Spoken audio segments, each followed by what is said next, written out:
Welcome to my channel. Welcome back to the final video of this year's Faulkner in August 2021.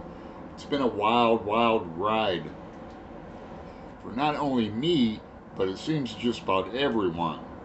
And this was my choice of what to read this season. And I'm glad I picked it. I kind of picked it to check it off, just get it out of the way. I vaguely remember reading it, so this is like my second read. So, and I still have not, I'm behind, I apologize. I haven't watched Noah's video, and I haven't watched Shelley Swearingen's video yet. So I'm looking forward to that. Roz is coming up with a video, her final one tomorrow with Steve. Just watched Jeremy Fee's video. Excellent. Brian has an excellent video. These are all linked in the my playlist. I also want to apologize to the Voxer group. I left early. I left like 2 weeks ago under literally shameful circumstances. It had a lot to do with drinking. I let my emotions get the better of me. Having read the book before, I knew what was coming up, and I was playing devil's advocate in a way. I got defensive, and some people have accepted my apologies, and we've moved on. Others haven't. They're really offended. So, all I can do is be better. And I tell you what we have in store for you next Faulkner in August, coming up at the end of this video. But getting back to the end of this novel, we find out a lot of things. I mean, we finally find out Temple's only 18.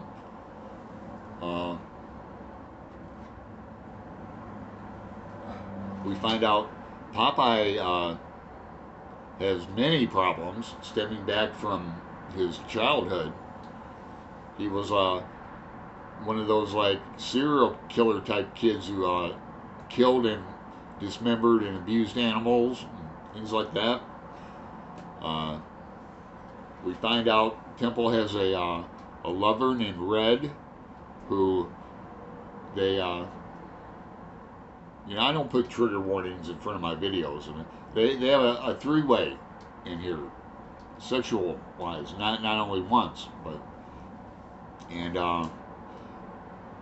there's a scene where Temple finds Popeye's gun, and I always pointed to that as the fact that finally it's like, come on, Temple, you're a victim no more, right?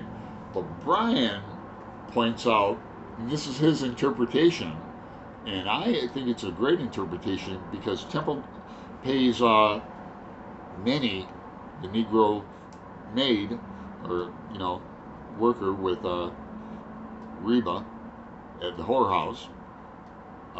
Temple pays her $20 to sneak out and make a phone call. We don't know who, but if you interpret it to maybe say, hey, Red, I found a gun, come on, let's get it on me, talk him into killing Popeye, that would make a lot more sense. And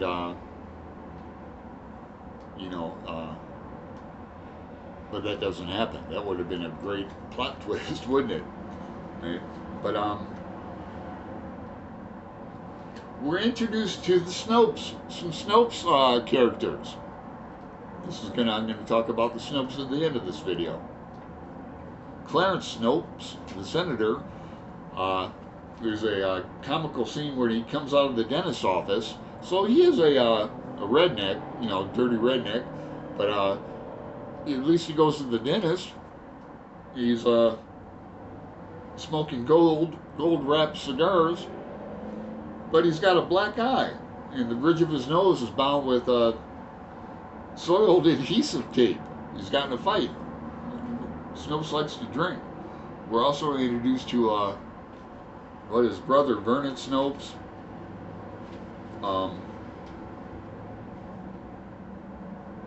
So we get through the three-way scene, and straight away, next chapter, Red is dead because Popeye has killed Red now.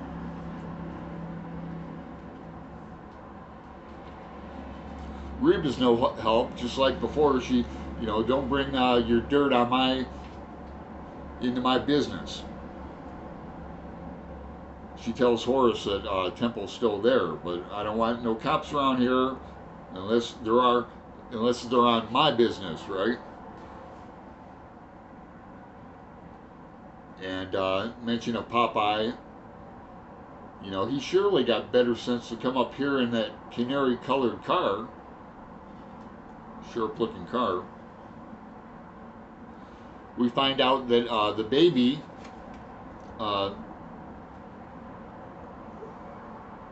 Ruby's baby and Goodwin's baby is a son. They're not calling it anymore. He's asleep. Let's see. Ruby was willing to have sex with Horace, the lawyer, in lieu of payment for getting her husband off. Unfortunately, Lee Goodwin doesn't get off. Temple takes a stand against him, and before they can pass judgment and sentencing, they end up, the white mob takes over and burns the jailhouse and kills Goodwin. And Brian points out, and others have pointed out, that this is an example of white on white mob violence in the South. Hardly any black characters in Sanctuary, which is unlike Faulkner. And the ones who are either Negroes who have jobs and are more respected, or the N-words. And Temple uses the N-word. Ruby does. Horace's sister does. These are just ways of Faulkner kept pigeonholing characters.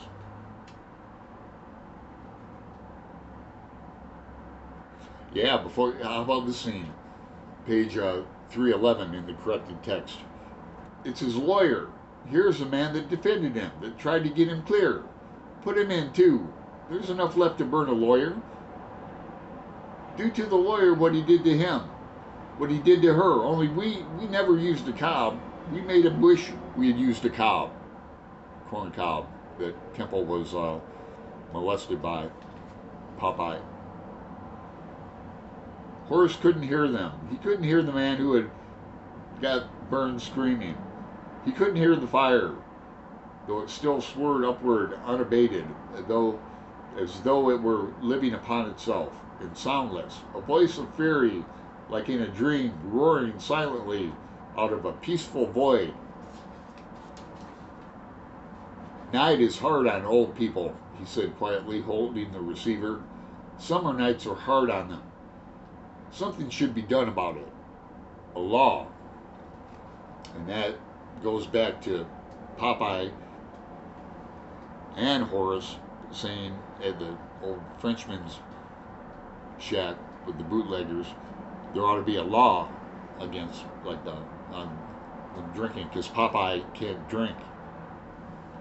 It's a medical thing from his childhood. And of course there was a law. It was called Prohibition, as Jack and others have pointed out. But they do say that, like, there ought to be a law. So we end up with Popeye.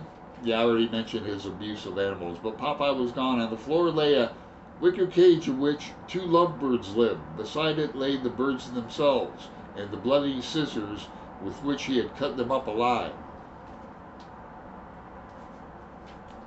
So we get some backstory on Popeye. He still gets hung.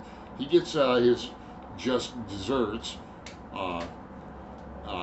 Like a tragedy, all things are like dominoes. They fall in line. He gets what he deserves. There's a little touching scene where Popeye actually prays with a minister who comes in the jail. He knows what's awaits him, and the turnkey comes in at 5:30 to give him back some money he owes. Here's change from the 100 you never. It's $48. He said. Wait, I'll count it again. Popeye says, keep it, keep it. Without moving. Buy yourself a hoop.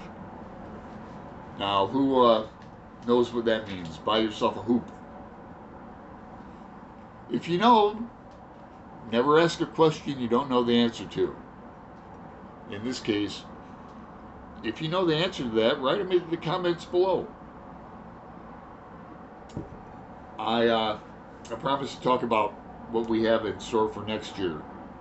On the plate, we're thinking of doing the Snopes trilogy and having a Summer of Faulkner. Now, this is weighted with a lot of people want to do Absalom, one of my favorite Faulkner books. Kind of the sequel to the Sound and the Fury. But Brian and I have been talking about this for like over a year. Una as well. And I'd even like to have a get-together at Roanoke down in Oxford, Mississippi. Yes, in August. Just a weekend.